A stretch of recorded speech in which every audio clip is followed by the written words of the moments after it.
अस्सलाम वालेकुम everyone, this is me Akbar. Hope so आप सब लोग ठीक होंगे और मेरी वीडियोस आपको पसंद आ रही होंगी। आज ही हम लोग EDU 510 का टॉपिक 164 से स्टार्ट कर रहे हैं। मुझे उम्मीद है कि आपको पिछली वीडियो समझ आ चुकी होंगी कि फाइनल टर्म रिलेटेड आपकी ये वीडियोस बन रही हैं। तो चलिए अपनी वीडियो करते हैं स्टार्ट। 164 के अंदर आप एडिशन और सब्सट्रैक्शन विद वन डिजिट अडेंड के साथ हम यूज़ करेंगे। इसमें जो इम्पोर्टेंट चीज़ है वो ये है कि fingers are often used in counting because they are convenient. कहा ये क्या कि जो फिंगर्स होती हैं, बच्चे जो होते हैं वो ज़्यादातर यूज़ करते हैं काउंटिंग के लिए बिकॉज ये कन्वीनियंट एक तरीका है। टीचर जो होती है उसका एक जिम्मेदारी है, बीइंग अ टीचर, तो आप एक काम कर सकते हो कि आप अल्टरनेटिव दे सकते हो बच्चों को काउंटिंग के लिए, यानी कि उन्हें कंक्रीट ऑब्जेक्ट्स दे सकते हो। By the end of first grade the majority of children will be mastered counting to 100 by ones, tens and fives and 20 to 20 by twos. अब कहा यह गया कि जब आप फर्स्ट ग्रेड ख़त्म करते हो तो बच्चे इस कदर महारत हासिल कर लेते हैं नंबरिंग के अंदर कि वो आराम से काउंट कर सकते हैं। टॉपिक 165 है procedure and sequence of addition. Physical representation है addition. Physical representation for addition is the union of two disjoint set. याद रखिएगा, फिजिकल रिप्रेजेंटेशन एडिशन की union of two disjoint sets हैं। इसमें होता क्या, मतलब अगर मैं यूनियन की बात करती हूँ तो फर्स्ट ग्रेड के बच्चों को आप ये नहीं कह सकते हो कि देखिए जी एडिशन का मतलब है कि आप यूनियन कर दो किसी दो डिसजॉइंट सब्जेक्ट्स को। आप सिंपल से उन्हें बताओ कि आप एक कह लें कि आप एक एक्सपेरिमेंट करेंगे। बेसिकली इसे एक्सपेरिमेंट हम कहेंगे कि आप बच्चों को बताएंगे कि आप एक डिसिमिलर ऑब्जेक्ट्स टेबल के ऊपर रखेंगे, बच्चों से कहेंगे कि इन डिसिमिलर सब्जेक्ट्स का नाम पहले तो बताएं, उसके बाद आप उन्हें कहेंगे कि जो एक जैसे सब्जेक्ट्स हैं उन्हें अलग कर दें। लास्ट में आप कहोगे कि जितने भी ब्लॉक थे क्या वो मेंबर थे एक ही सेट के जो आपने अलग किए।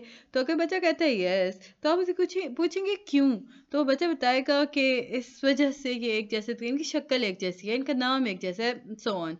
अगर आप उन्हें कहते हो कि elephant member of the set क्या मौजूद हैं, तो आप अगर बच्चा कहता है नो, तो आप उसे कहोगे गुड, या अगर है तो आप उसे बताओगे कि देखिए जी इसमें ये एक बड़ी चीज़ मौजूद है। टॉपिक 166 के अंदर कुछ भी इम्पोर्टेंट नहीं है। टॉपिक 167 भी इसी तरह है। अब हम चलते हैं टॉपिक 168। 168 के अंदर आपको बात करते हैं इक्वल साइन की, यानी कि ये वो लेवल होता है जब बच्चे को आप इक्वल साइन से इंट्रोडक्शन करवा रहे होते हो। अब बच्चे को आप बताते हो कि हमारे पास एक साइन है जिसका मतलब होता है सेम एज, तो आप उस बच्चे को इक्वल टू का एक साइन चेक करवाओगे, उसे बताओगे कि इसका मतलब ये है कि एक जैसा। अब एक इक्वेशन लिखें और ये बच्चे से पढ़वाएं कि 3 + 2 = 5। अब ये इक्वल टू 5 ये है कि बच्चे को हमने इंट्रोड्यूस करा दिया कि इसमें ये इक्वल के साइन आ गए। अब बच्चा आहिस्ता आहिस्ता इक्वल टू को समझना शुरू हो जाएगा। प्रोसीजर और सीक्वेंस फॉर सब्सट्रैक्शन टॉपिक 169, इसके अंदर हम बात करते हैं फिजिकल रिप्रेजेंटेशन सब्सट्रैक्शन के लिए। वो ये है कि फिजिकल सब्सट्रैक्शन का मतलब होता है रिमूवल ऑफ सबसेट। यहाँ पे डिफाइन करना सबसेट को इतना ज़रूरी नहीं होता, ना ही हम कह सकते हैं कि एम्प्टी सेट को हम यहाँ पे आके बताएं कि देखिए जी अगर एम्प्टी सेट है तो ये सब सेट होगा हर सेट का। अभी ये बच्चों को वो लेवल नहीं आया, तो सिंपल उन्हें बताना कि किसी चीज़ को माइनस कर देना हमारे नज़दीक सब्ट्रैक्शन कहलाता है। अब बच्चों को एक कंप्लीट सब्ट्रैक्शन इक्वेशन दें लाइक 6 - 3, इसमें आप कंक्रीट ऑब्जेक्ट यूज़ करें। बच्चों को पहले 6 ब्लॉक दिखाएं और उन्हें कहें कि इसमें से 3 को रिमूव कर दो। अब वो जब 3 रिमूव होंगे तो पीछे जब होगा वो 3 ही बात ये बच्चे काउंट करेंगे। इस तरह उन्हें सब्ट्रैक्शन की समझ आ जाएगी। Topic 172 teacher related fact. अब इसमें हम बात करते हैं चाक बोर्ड और do several other partition so that all children understand. अब टीचर जो होती है वो चाक बोर्ड की तरफ चलती है, मतलब चीज़ों को तोड़ के लिखती है, छोटे छोटे क्वेश्चंस बनाती है, उनके क्वेश्चंस बनाती है और बच्चों से कहती है कि आपने भी अपनी वर्कशीट पे इस तरह लिखना है। और उसके बाद टीचर पूछती है कि कितने बने, उसमें कितने माइनस हुए, या अब 3 + 2 किया तो क्या आंसर आपके पास आएगा, और 4 - 2 किया तो क्या आता है। तो इस तरह बच्चे को हम एडिशन और सब्सट्रैक्शन सिखा सकते हैं। टॉपिक 173, इसमें हम बात करते हैं एडिशन और सब्ट्रैक्शन टीचर एक्टिविटीज़ की। अब जब टीचर जो होती है बच्चों को बताती है कि उसने किस तरह वर्क करना है, जब वो वर्कशीट में वर्क कर रहे हैं तो टीचर क्या करेगी, वो ऑब्जर्व करेगी, देखेगी कि जो बच्चे हैं वो सही आया है, वो सही काम कर रहे हैं या नहीं, क्या वो काउंटिंग नंबर ऑफ सेट्स ठीक कर रहे हैं या नहीं, अगर ठीक कर रहे हैं तो वो लिख भी सही रहे हैं या नहीं। ये सारी रिस्पॉन्सिबिलिटी होती है टीचर की। टॉपिक 175, इसमें हम एसोसिएट प्रॉपर्टी ऑफ एडिशन देखते हैं। अब बच्चे की अगर हम एडिशन फैक्ट्स की बात करते हैं तो उससे हम बताते हैं कि सम ऑफ 10 हो गया। अब सम ऑफ 10 जो है ये एसोसिएट प्रॉपर्टी है एडिशन की, जिसके अंदर हम फैक्ट्स की बात कर रहे होते हैं। सम ऑफ 11 to 18 के अकॉर्डिंग बात चल रही होती है, यानी 8 + 4 इक्वल टू क्या बनेगा, आप बच्चे को बताओगे। सिमिलरली वही चीज़ यानी 12 जो है, अब 10 + 2 करोगे तो भी 12 बनेगा, यानी एक ही सीक्वेंस, एक ही चीज़ के 3-4 सीक्वेंस आपके पास मौजूद होते हैं। इसके बाद ये टॉपिक 176 के अंदर हमारे पास आता है कि बच्चों को जब आप वर्कशीट प्रोवाइड करते हो ना, यानी आप उनका टेस्ट ले रहे होते हो, तो उसमें किस तरह आपको काम करना है। आप लिखोगे क्वेश्चन एडिशन के अकॉर्डिंग 8 + 5 इक्वल टू खाली जगह छोड़ दें, 9 + 3 equal to fill in the blank, 7 + 5 equal to fill in the blank, यानी बच्चा खुद से काउंट करके उसे सॉल्व करेगा और आपको वो देगा। टॉपिक 178 के अंदर हम बात करते हैं सेवरल प्रॉपर्टीज हैं जी हमारे पास सब्सट्रैक्शन एडिशन की, जिसमें जनरलाइजेशन अगर हम बच्चों की बात करते हैं तो उसमें हम देखते हैं कि वो किस तरह ऑर्डर को डिक्रीज करते हैं, number of facts and there memory load. First grade के स्टूडेंट को आप बेसिक एडिशन और सब्सट्रैक्शन फैक्ट्स बताते हो एंड पर, बट ये भी मुमकिन है कि फर्स्ट ग्रेड के स्टूडेंट आपको फ़ौरन से इतना एक्सपीरियंस हो जाए कि हायर लेवल वैल्यू को आसानी से एडिशन और सब्सट्रैक्शन की तरफ चले। सो बच्चों के ग्रेड के अकॉर्डिंग चलना पड़ता है। अब जो बच्चे जो होते हैं जो सीखते हैं एडिशन का ऑर्डर, वो आसानी वो कभी भी चेंज नहीं कर सकते सम को। Like commutative property of addition है, यानी कि नॉट चेंज द सम। अब जब एलिमिनेट करते हैं 28 के अंदर तो वो थोड़े हो जाते हैं, परेशान हो जाते हैं। अभी हमने तो अभी प्लस पे अबूर हासिल किया था, एकदम से हम उन्हें माइनस की तरफ नहीं ले जा सकते, सो स्टेप वाइज चलना पड़ता है।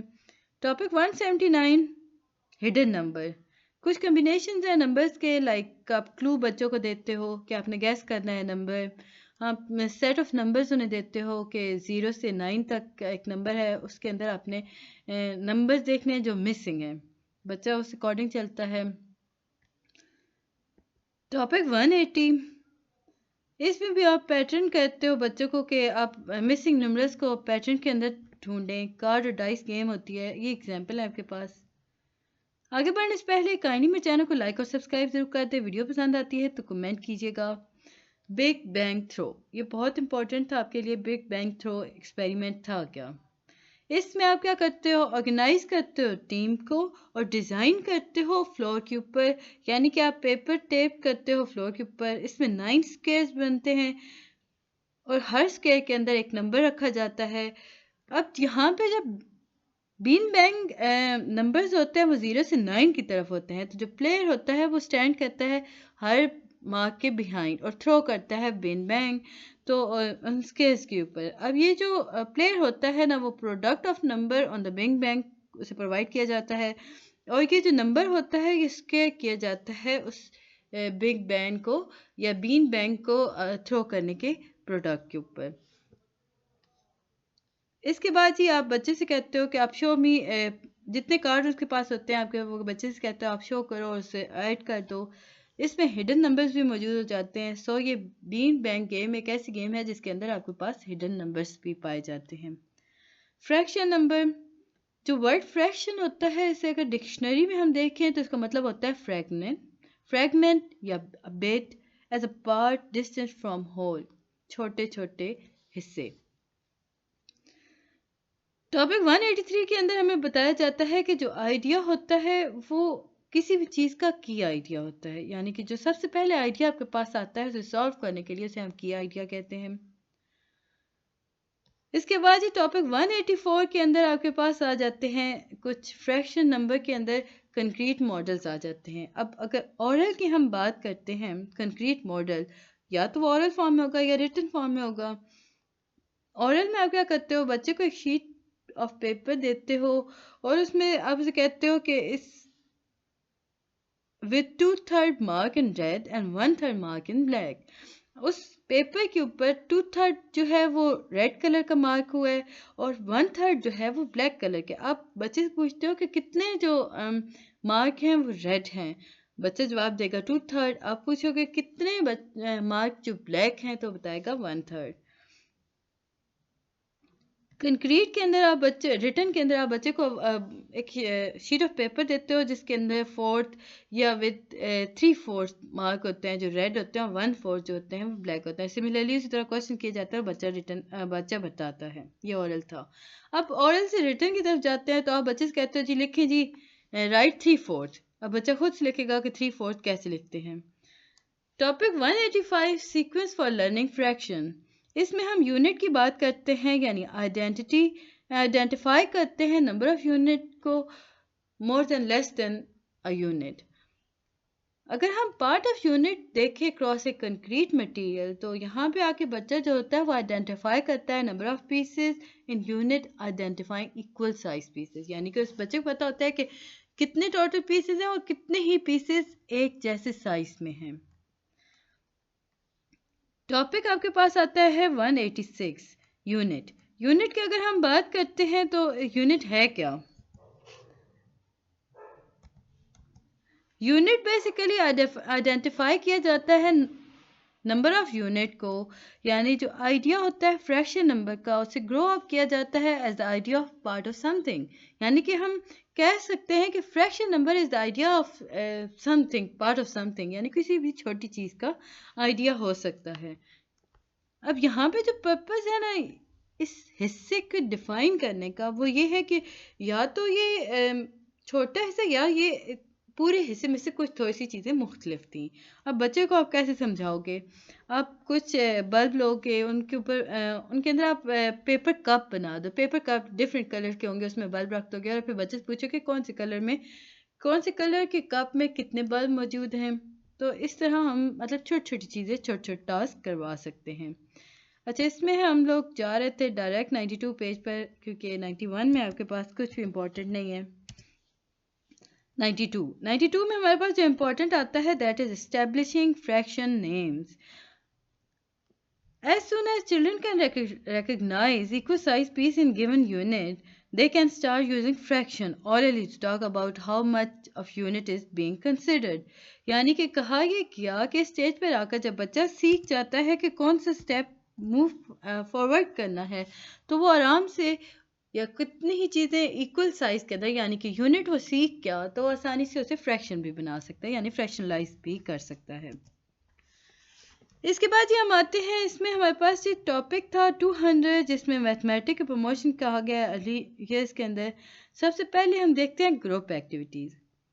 फन ग्रुप लर्निंग गेम्स हो सकती हैं सच एज लूडो और मतलब आप इससे कह सकते हो डोमिनोज गेम्स हो गई। कुछ गेम्स ऐसी होती हैं जिनके आप ग्रुप एक्टिविटी करवाते हो। बच्चा जो होता है वो इस इन्वायरमेंट के अंदर फ्रेंडली मैथ सीखता है, यानी कि उसे पता चलता है कि किस तरह अपॉर्चुनिटी उसके पास आ गई, कि वो किस तरह डिस्कवर कर सकता है मैथ के बारे में खुद से। अगर आप लूडो की बात करते हो तो लूडो में अगर हम देखें तो बच्चा जो होता है वो जब वो डाइस को फेंकते हैं तो उसके पास जो नंबर्स आते हैं उससे पता चल जाता है कि 1 है तो हम 1 फर्दर किस तरह मूव करेंगे, 6 है तो हम 6 पे कितने पे जाएंगे तो 6 आएगा। तो ये था जी टॉपिक 200। मुझे उम्मीद है कि आपको समझ आया होगा। मिलते हैं नेक्स्ट वीडियो में, तब तक के लिए अल्लाह हाफिज़।